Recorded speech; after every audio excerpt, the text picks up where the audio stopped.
Assalamualaikum warahmatullahi wabarakatuh. Baik, kami dari kelompok 6 akan mempresentasikan hasil diskusi kami yang berjudul jenis-jenis toksikan. Sebelumnya, kami mengucapkan terima kasih kepada Ibu Apoteker Mira Febrina, Magister of Science, yang telah memberikan materi sekaligus memberikan kesempatan untuk kami agar bisa mempresentasikan hasil diskusi kami ini. Sebelumnya, saya akan membacakan anggota kelompok 6. Yang pertama, Fauziah Chania Wulandari. Yang kedua, Hesti Rahmatia. Yang ketiga, Maulid Rahmawati. Yang keempat, Rahmadini Fitri. Yang kelima, Rizky Abirahman. Yang keenam, Santri Ziamuna. Yang ketujuh, Wirdato Jannah. Definisi toksikan. Toksikan atau zat toksik atau racun merupakan bahan apapun yang dapat memberikan efek yang merugikan.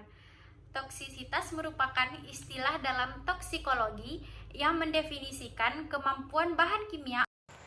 Nah, kita masuk ke pembahasan klasifikasi racun. Jadi, klasifikasi racun atau toksikan itu terbagi menjadi 7 klasifikasi. Yang pertama, ada klasifikasi berdasarkan sumber. Yang kedua, ada klasifikasi berdasarkan wujud. Yang ketiga, ada klasifikasi berdasarkan sifat fisik maupun kimia. Yang keempat, ada klasifikasi berdasarkan terbentuknya pencemar atau xenobiotik. Yang kelima, klasifikasi berdasarkan efek kesehatan. Yang keenam, klasifikasi berdasarkan kerusakan atau organ target, dan yang terakhir yaitu klasifikasi berdasarkan hidup atau matinya racun. Nah, kita masuk ke klasifikasi pertama, yaitu klasifikasi berdasarkan sumbernya. Terbagi menjadi 3. Yang pertama yaitu alamiah. Pada klasifikasi ini, itu membedakan racun asli yang berasalkan dari fauna dan juga flora, dan kontaminasi organisme dengan berbagai racun berdasarkan lingkungannya, baik itu dari bahan baku industri yang beracun, maupun buangan beracun dan bahan sintesis beracun. Nah, yang kedua ada titik, area, dan bergerak. Pada klasifikasi ini, itu mempunyai sumber berbentuk titik, area, dan bergerak. Biasanya digunakan oleh orang yang memiliki minat dalam melakukan suatu pengendalian. Yang terakhir ada domestik, komersial, dan juga industri. Pada sumber domestik itu biasanya berasal dari permukiman, kurang beracun kecuali jika bercampur dengan buangan pestisida, obat-obatan, dan lain-lain. Nah, pada buangan komersial itu dapat memiliki banyak ragam macamnya. Demikian pula juga dengan buangan industri. Assalamualaikum warahmatullahi wabarakatuh. Nama saya Hesti Rahmatia dengan NIM 2001056.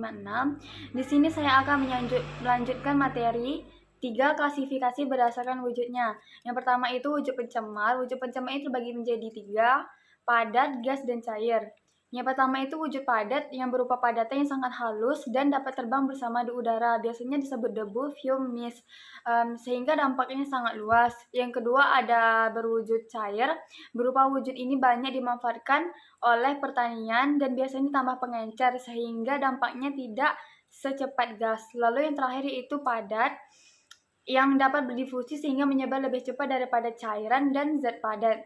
Kemudian yang kedua, ukuran pencemar, densitas, dan kompositas.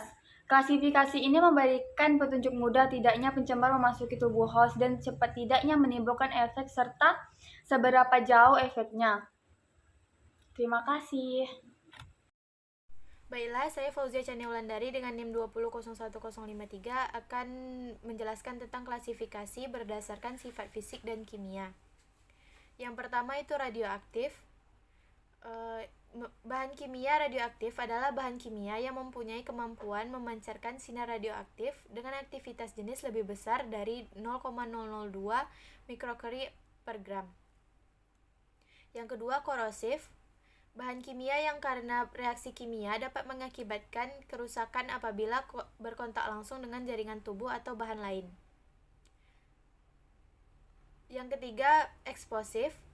Suatu zat padat atau cair atau merupakan campuran keduanya yang karena suatu reaksi kimia itu dapat menghasilkan gas dalam jumlah dan tekanan yang besar serta suhu yang tinggi sehingga menimbulkan kerusakan di sekelilingnya. Yang keempat itu reaktif. Bahan kimia radioaktif adalah bahan kimia yang mempunyai kemampuan memancarkan sinar radioaktif dengan aktivitas jenis lebih besar dari 0,002 mikrocurie per gram. Baiklah, di sini saya akan melanjutkan penjelasan dari pemateri sebelumnya. Perkenalkan, nama saya Santri Ziamuna, NIM saya 2001078. Di sini saya akan menjelaskan submateri yang kelima, yaitu klasifikasi berdasarkan terbentuknya pencemar atau xenobiotik. Jadi, pencemar itu terbagi menjadi tiga, ada pencemar primer, sekunder, dan tersier. Pencemar primer itu secara pengertian ialah pencemar yang terbentuk dan keluar dari sumbernya. Yang kedua, ada pencemar sekunder. Pencemar sekunder ini ialah pencemar yang sudah bereaksi dengan lingkungannya. Sementara yang ketiga itu ada pencemar tersier. Pencemar tersier adalah pencemar primer yang sudah berubah menjadi pencemar tersier.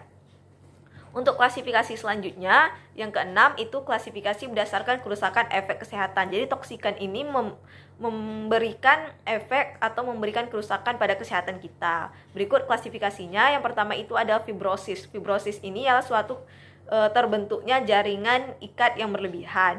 Yang kedua ada demam. Seperti yang kita tahu, demam ini ialah suatu keadaan suhu tubuh atau temperatur kita itu tidak seperti orang yang normal. Jadi bisa suhu tubuh kita tuh lebih tinggi atau suhu tubuh kita tuh juga lebih rendah. Yang ketiga itu ada asfiksia. Asfiksia ini ialah keadaan di mana kita itu kekurangan oksigen. Yang keempat ada alergi. Jadi alergi ini ialah suatu sensitivitas yang berlebihan. Yang kelima ada mutan. Mutan ialah generasi yang secara genetik itu berbeda dari induknya. Yang keenam itu ada teratogen. Jadi teratogen ini ialah cacat bawaan yang memang sudah dari lahirnya. Yang selanjutnya itu ialah keracunan sistemik, yaitu yang menyerang tubuh kita. Jadi di slide selanjutnya ini teman-teman dapat lihat ada 4 gambar. Yang pertama itu mutan, demam, asfiksia, dan alergi. Mutan ini ialah yang suatu keadaan di mana genetik kita tuh berbeda dari induk kita tuh.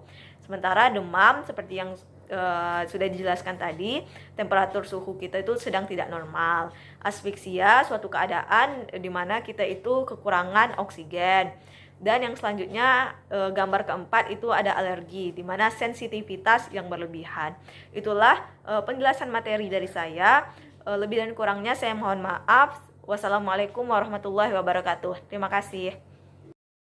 Baiklah, saya Wirdatul Jannah akan melanjutkan penjelasan selanjutnya, yaitu klasifikasi berdasarkan kerusakan atau organ target. Yang pertama yaitu hepatotoksik atau beracun bagi hepar atau hati. Yang kedua, pneumotoksik atau beracun bagi pneumon atau paru-paru. Yang ketiga, neurotoksik atau beracun bagi neuron atau saraf. Dan yang keempat, nefrotoksik atau beracun bagi hematologi atau darah atau sistem pembentukan sel darah. Klasifikasi terakhir yaitu berdasarkan hidup atau matinya racun. Yang pertama yaitu biotis, zat hidup yang berkembang biak bila lingkungan mengizinkan. Racun biotis atau biotoksin ini dapat berupa mikroba, tanaman, dan hewan. Yang kedua, abiotis, zat hidup dapat berubah menjadi berbagai senyawa.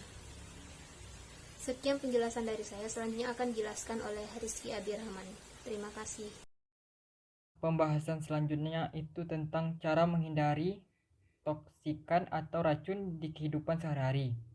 Yang pertama itu melakukan pola hidup sehat dalam kehidupan sehari-hari. Yang kedua, mengonsumsi sayuran dan buah organik dan makanan yang bergizi. Yang ketiga itu melakukan rutin berolahraga. Yang keempat, menjadi konsumen yang cerdas dan bijak dengan membaca label suatu produk. Hanya ini yang dapat kami sampaikan. Lebih dan kurang kami mohon maaf. Wabillahi taufiq hidayah. Wassalamualaikum warahmatullahi wabarakatuh.